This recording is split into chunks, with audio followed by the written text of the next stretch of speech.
Hola, ¿cómo están? El 28 de julio son las elecciones presidenciales en Venezuela. ¿Qué intereses influyen en la estrategia de la extrema derecha para atacar la gobernanza electoral? ¿Por qué instauran un llamado al fraude antes de la contienda? ¿Qué están buscando frenar? Hoy vamos a analizar los movimientos geopolíticos. Inicia el mapa. Bienvenidos.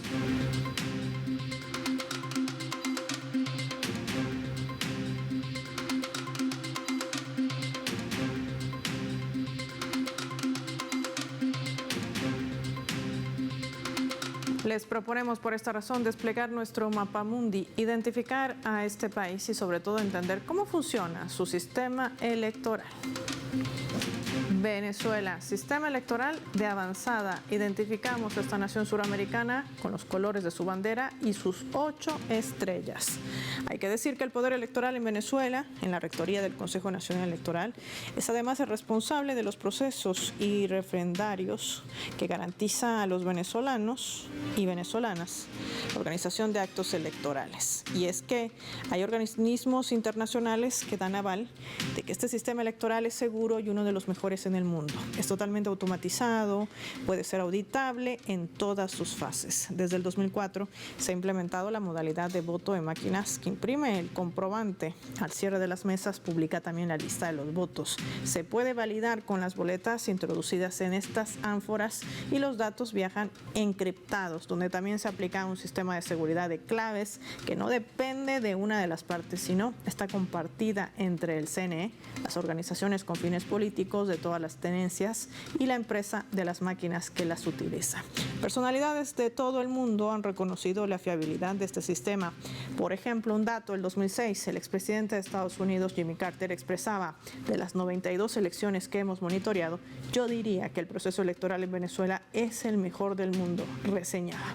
Este año hay que decir que el Consejo Nacional Electoral anunciaba que hay más de 21 millones de electores habilitados para ejercer su derecho al voto el próximo 28 de julio, cuando Venezuela llevará adelante su elección número 31 desde la llegada de la Revolución Bolivariana.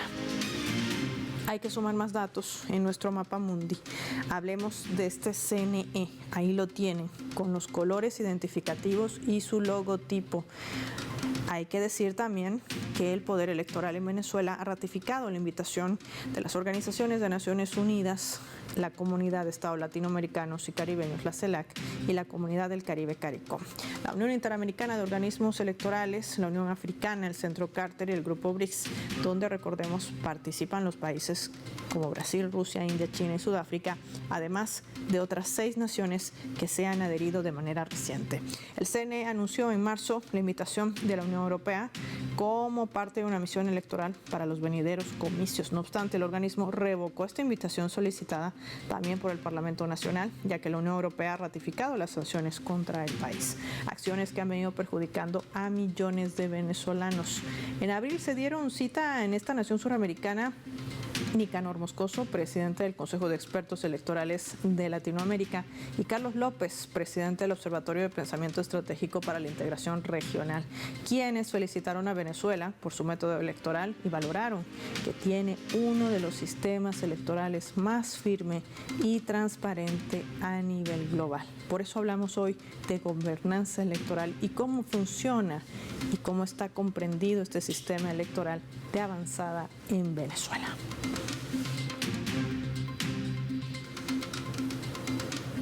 De esto y más vamos a conversar con nuestro primer invitado, experto en geopolítica, el doctor Miguel Jaimes. Qué gusto tenerlo en el mapa. Gracias por su tiempo para Telesur.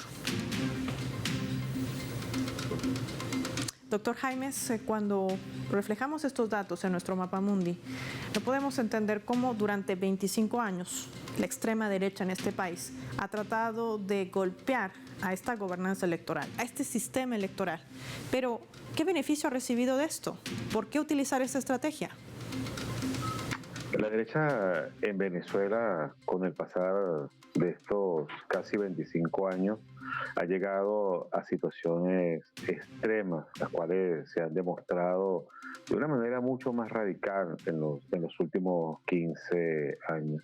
Bien, es la agenda que diariamente ellos presentan, porque hay una dirección de la misma por parte de grupos muy fuertes, muy radicales, extremistas en Estados Unidos y también en Europa. Ellos los han guiado, les han dado un camino, y se piensa que para que Venezuela, dentro del contexto latinoamericano y caribeño, no debe de pasar en torno a tener un sistema democrático amplio de solidaridad como el que el gobierno venezolano ha venido desarrollando, no demostrando, sino desarrollando. Para esto, entonces, la derecha venezolana ha cumplido varios puntos hasta llegar a los niveles de intolerancia, hasta llegar a los niveles no políticos como las que actualmente nosotros hemos tenido que soportar en el país. Ahora, Miguel Jaimes, en este contexto, con esta radiografía, teniendo un sistema electoral tan fidedigno, eficaz, y no le ha servido de nada a esta extrema derecha utilizar esta estrategia que no es nueva, ¿podría la extrema derecha radical retirarse de la contienda electoral? ¿Podría ser un escenario viable y qué implicaría? En este momento, tal y como se están dando el escenario político venezolano, esa arista que usted desarrolla es muy viable dentro del país. La extrema derecha sabe que no tiene ni los puntos ni los votos, ni su candidato. El candidato no logra emerger, tiene una conducta muy aislada de lo que es el sentimiento venezolano, choca contra nuestras instituciones, y en esto la derecha se ve perdida, extraviada, no crece, no tiene ningún tipo de diálogo ni de interactuación en Venezuela. No pasa de ser un show mediático de redes sociales que no logra dar ningún tipo de resultado. Esto lo analiza Washington, lo analizan los países más radicales de Europa. Y en mi opinión, uno de los escenarios muy próximos al 28 de julio de este 2024 es que cuando la derecha venezolana ya se vea ahogada, sin ningún tipo de votación, ellos van a reaccionar y, bueno, van a empezar a cantar fraude como lo han hecho en otras oportunidades, y también puede darse el escenario muy cercano, casi que podríamos afirmarlo, que se repitió en procesos electorales anteriores. La derecha venezolana con su candidato, el cual ha sido colocado desde Washington, puede estar renunciando a su participación política antes del 28 de julio. Un trasfondo que además tendría también otros objetivos. Sabemos que Venezuela es uno de los países que está interesado en formar parte del grupo BRICS Plus. Y aquí me quiero detener con usted. Se ha hablado de la creación de una comisión agroindustrial. Esto podría permitir el comercio de productos desde esta nación suramericana a aquellos miembros de este grupo en expansión. ¿Estamos frente a una economía que va más allá del petróleo? Venezuela lleva una agenda muy importante, y por supuesto que la que tiene mucho más éxito ha sido la petrolera, la cual se ha desarrollado en el último siglo. Pero eso también le ha permitido desde el petróleo abrirse hacia otro tipo de beneficios económicos, porque esta teoría es muy amplia, y para Venezuela cumplir sus objetivos dentro del ámbito petrolero, también esto le da posibilidades y le da oportunidades, caminos para explorar otras áreas sensibles, necesarias, que necesita nuestro país en lo que significa la producción agrícola. Venezuela plantea su gobierno.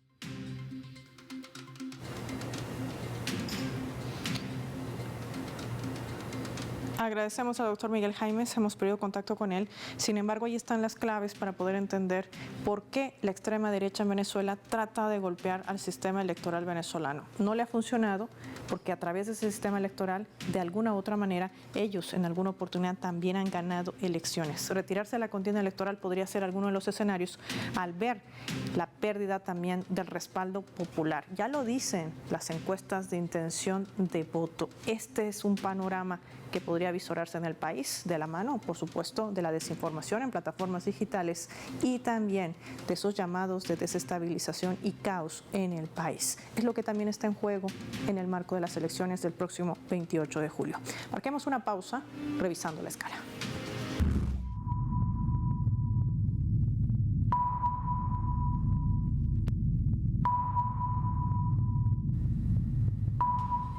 esta vez a través del portal web de nuestra multiplataforma informativa Telesur, a la cual invito a que le den ese clic, que la visiten. Allí encontrarán información veraz, oportuna de lo que sucede en esta nación suramericana, porque Telesur conoce la realidad de Venezuela. El presidente Nicolás Maduro destaca la creciente economía venezolana pese a las sanciones.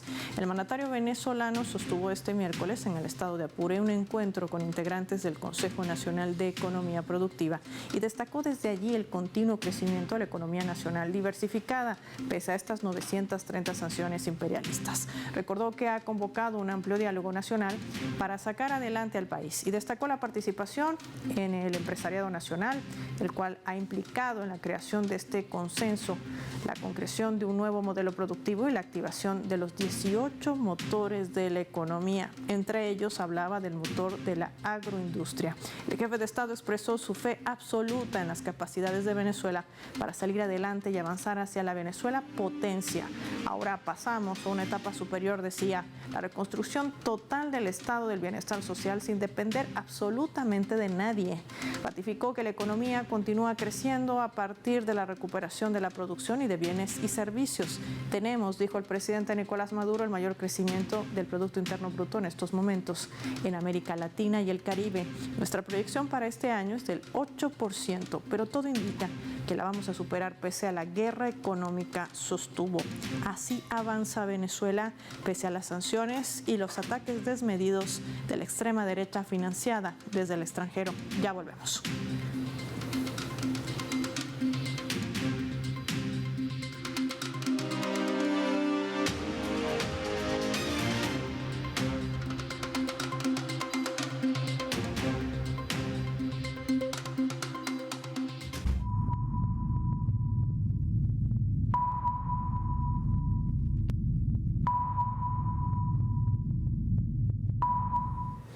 Vamos a sumar otro elemento también para el análisis, esta vez a través de la fotografía. Los que ven allí, el presidente de Bolivia, Luis Arce Catacora, sosteniendo la mano al presidente de Rusia, Vladimir Putin, en el marco de su viaje al país eslavo y también al Centro de Investigación y Desarrollo de Tecnología Nuclear y la planta de industrialización de litio que tiene ese país. Hablamos de Bolivia. Se pondrá en marcha ya a mediados del 2025. Entre los acuerdos que hemos alcanzado, decía Arce Catacora, quizás el más importante, el tema del litio.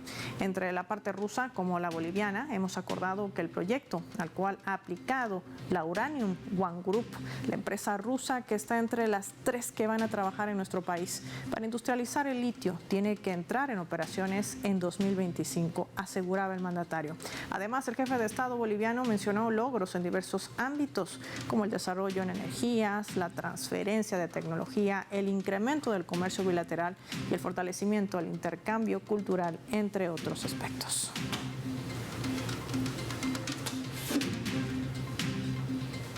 De esto y más vamos a analizar con nuestro invitado, analista geopolítico, Sebastián Salgado, con nosotros en directo. Nos acompaña desde la Argentina. Qué gusto tenerte en el mapa. Sebastián, bienvenido a Telesur. Hola Paola, gracias por la invitación, un gusto charlar con vos nuevamente en el mapa. Sebastián, con esa imagen, con nuestra fotografía, vemos los avances, los pasos que está consolidando el Estado Plurinacional de Bolivia a través de su gobierno para formar parte de este grupo en expansión, el Grupo BRICS Plus. Venezuela también hace lo propio en la última reunión de ministros de Relaciones Exteriores, también celebrada en Rusia. Te quiero preguntar, ¿será esto lo que quiere frenar la extrema derecha venezolana? Sí, evidentemente puede ser parte de sus objetivos, ¿no? Veíamos, como ustedes bien mostraban en esa imagen, al presidente Arce participando del Foro Económico de San Petersburgo, después la representación de los cancilleres en lo que es la reunión anticipada de BRICS, que tendrá su participación de presidentes en el próximo mes de octubre y que de alguna manera representa, ¿no?, un nuevo nivel de alianzas y de madurez política que muestran algunas naciones latinoamericanas, justamente como Bolivia y como Venezuela, en el cual solamente tratan con sus pares, que entienden que el diálogo tiene que ser de igual a igual. Y en ese sentido hemos visto avances significativos por parte del gobierno del Estado Plurinacional de Bolivia en este nivel de alianzas tecnológicas que son realmente importantes, ¿no?, que que van a poner a Bolivia como un productor de energía regional sumamente importante, sumándole a la productividad de gas la posibilidad de generar energía nuclear. Y lógicamente, como candidatos a ser parte de los BRICS, tanto Bolivia como Venezuela, yo diría también, Paola, las otras dos grandes naciones que son parte del ALBA, podríamos decir, como Nicaragua y Cuba. Hemos visto en estos días llegar a buques de guerra y submarinos a los puertos de Cuba como un nivel de alianza, si se quiere, superior, demostrando lo cultural, lo tecnológico, lo económico, pero también lo militar, que muestran de alguna manera este nivel de opciones que empiezan a tener algunas naciones de nuestra región, en el cual lógicamente se busca dejar atrás la etapa de los bloqueos económicos, en el cual por el simple hecho de pertenecer a Occidente, nuestra región debía hacer tratos económicos con las naciones que le imponían sanciones. Ese tiempo está terminando y creo que de una manera muy contundente Bolivia, Venezuela, pero también Cuba y Nicaragua están generando las relaciones necesarias para seguramente de una manera u otra ser parte de los BRICS de manera pronta. Es tanto el cambio, Sebastián, que se da en torno a esta situación que obligan a Estados Unidos en su propia casa en Nueva York hoy sesionar en Naciones Unidas y debatir el tema de la eliminación de estas sanciones unilaterales, arbitrarias y extraterritoriales que se imprimen en los países en el mundo. Hoy, en este momento, los líderes del mundo debaten, sus representantes diplomáticos hablan del retiro de estas sanciones arbitrarias e ilegales que va contra todo derecho internacional. Vamos a profundizar esto con nuestra leyenda.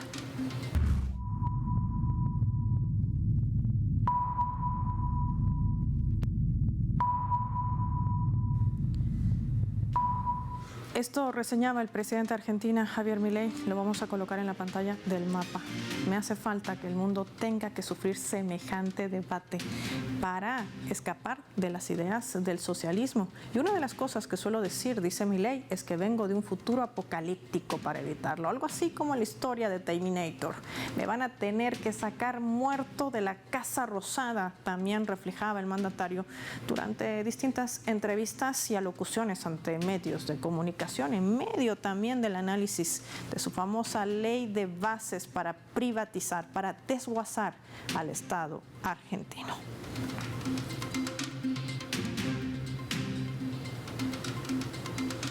Sebastián, prácticamente podría leerse las declaraciones de Javier Milei como una confesión autoritaria, no solamente para la Argentina, sino para la democracia en el mundo. ¿Por qué no recibe una condena internacional? ¿Qué intereses confluyen? Yo creo justamente, Paola, que hay que entender a la presidencia de Milei como un proyecto generado desde fuera de la República Argentina. Ahí vemos cómo confluyen los intereses sionistas y al mismo tiempo anglosajones. Hemos visto al portaaviones George Washington en las costas de la ciudad de Mar del Plata en los últimos días. Hemos visto a Milei hablar bien del gobierno británico que ocupa las Islas Malvinas. Por lo tanto, este eje, que son justamente 3 de los países que votan en contra de la soberanía argentina vinculada a las Islas Malvinas, son los forjadores de la propia presidencia de Milei. Creo que es momento de dimensionar que la Argentina no está viviendo un proceso democrático, que la Argentina sufrió lo que se puede llegar a conocer como un golpe blando, de la misma manera que Zelensky, hoy sin un partido político, generó 500.000 de ucranianos muertos y ha perdido 5 provincias ucranianas por ese proyecto de la OTAN que quiso poner un personaje de ficción, como es Zelensky en su fase actoral. Bueno, Milei, de la misma manera, como un personaje de ficción, de, vamos a decir, los programas de debate político estridentes, insultando, se hizo conocido en la República Argentina, y el hartazgo a una situación delicada, económica y social que vive la República Argentina desde hace mucho tiempo, lo llevó a la presidencia. Desde ahí, lo que estamos viendo hasta ahora es una serie de acciones que vinculan directamente a la entrega de la soberanía, que pone en peligro la territorialidad del propio país y que pone en discusión hasta qué punto se está viviendo realmente en una democracia. Los disparates que dice el presidente, que hay que decir, nos avergüenzan mucho a muchos argentinos y argentinas tener que asumir ese tipo de discursos en este contexto. Hablan de por sí de el nivel de injerencia que sufre el país y que por esas mismas cosas no hay, vamos a decir, un señalamiento internacional referente a la debilidad de la República Argentina, que en el día de ayer el Congreso, si bien se empató en 36 votos, pero el voto de la vicepresidenta de la República terminó desempatando porque al mismo tiempo es la presidenta del Senado, en el cual, entre otras cosas, al presidente Milei se le dan facultades delegadas. O sea, desde ahora el presidente Milei puede pasar por encima del Congreso para tomar cualquier tipo de decisiones. El día de ayer se aprobó lo que se conoce como el RIGI, que es la instancia de favorecimiento a las multinacionales internacionales que inviertan supuestamente más de 200 millones de dólares en el país, a las que no se le va a cobrar impuestos ni se les va a hacer prácticamente ningún tipo de control por 30 años. Esas multinacionales van a venir aquí a llevarse absolutamente lo que quieran sin ningún tipo de control. El ejemplo más fuerte de todo esto es convenios que se habían hecho con petroleras como la de Malasia, que cuando vio las exenciones impositivas que tienen los que van a hacer contratos a partir de ahora, ellos quieren romper el contrato de inversión que hicieron en Argentina el año pasado. La presidencia de Milei es una ficción, como intentó la ficción de Guaidó ser presidente en Venezuela. La diferencia es que en Argentina Milei alcanzó el poder y nos hace vivir esta realidad distópica en donde él mismo dice que es una especie de Terminator. Ahora, lo que habría que recordar realmente es cómo terminó la misma ficción de Terminator fundido entre sus propios metales.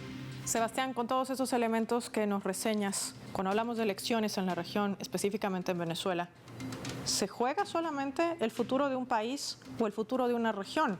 ¿Qué realmente está en juego? No, es realmente la región. Venezuela desde hace muchos años es una vanguardia política para la región que muestra un camino de unidad, un camino de fortalecimiento, un camino de reconocimiento de sus propias Fuerzas Armadas como parte del pueblo venezolano, que es algo que ha costado mucho a otras naciones latinoamericanas como la de aquí en mi propio país, y que de alguna manera termina de cerrar el cerco energético de los BRICS. Porque si vemos, Paola, esa especie de enfrentamiento geopolítico que hay entre el grupo del G7, que se está reuniendo en este momento en Italia, que como sabes lo conforman Estados Unidos, Canadá, Francia, el Reino Unido, Italia, Alemania y Japón.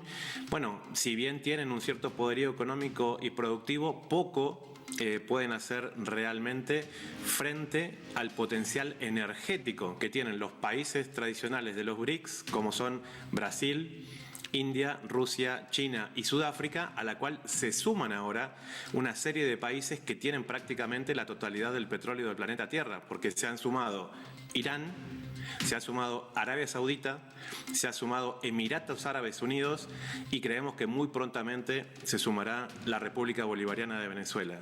Ante esa unión energética internacional, realmente los BRICS van a buscar de manera desesperada que Venezuela no se una a ese bloque, como lo hicieron imponiendo la presidencia de Milei en la República Argentina, que a último momento, a pesar de que ya estábamos adentro y que en la última cumbre de Johannesburgo en Sudáfrica se había aprobado la participación y la inclusión de Argentina como miembro pleno, bueno, hemos quedado afuera. Esto nos está generando un distanciamiento tremendo del principal mercado que tenemos, que es el de la República Popular China, y que, por ejemplo, en este momento, en el propio Brasil se han instalado en los últimos 2 meses 20 frigoríficos para carnes, porque la cantidad de carne que China va a dejar de comprar a la República Argentina la va a comprar a Brasil, y Brasil necesita reforzar su estructura para mejorar ese mercado de exportación que ahora ellos van a tener como parte de los BRICS. Quiero agradecerte, Sebastián Salgado, como siempre, por compartir tu análisis y esa visión de escenarios geopolíticos en medio del desarrollo de procesos electorales vitales para la región, como es el caso del proceso electoral venezolano del próximo 28 de julio. Sebastián Salgado, gracias por tu tiempo para El Mapa. Finalizamos el programa revisando nuestro vector.